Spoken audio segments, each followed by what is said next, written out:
कुछ नहीं होता।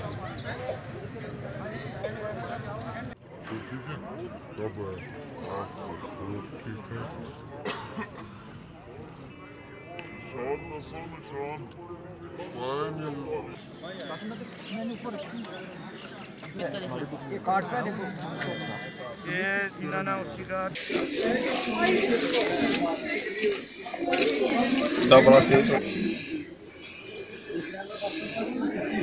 में बस अभी वोट कास्ट करके आए हैं अपना। तो यहाँ पे अभी तक जो पिछले 13 साल से बिल्कुल भी हमने डेवलपमेंट नहीं देखी। जब का ये इलेक्शन हुए, अब 13 साल के बाद ये पंचायत इलेक्शन हुए यहाँ पे मैंडर में, और अब हम चाहते हैं इम्प्रूवमेंट हो यहाँ पे हमारे वार्ड में, पूरे मैंडर में होनी चाहिए। मैंने फर्स्ट टाइम वोट कास्ट किया है। हमारे एरिया की बहुत ही खस्ता सी हालत हो गई है। मैं चाहती हूँ कि इस एरिया की जल्दी से डेवलपमेंट होए। मैंने ये सोच के वोट कास्ट किया है कि हमारे इतने सालों में हमारे एरिया की कुछ डेवलपमेंट नहीं हुई है। मैं चाहती हूँ कि हमारी सोसाइटी में हर कोई ह्यूमन बीइंग वोट डाले।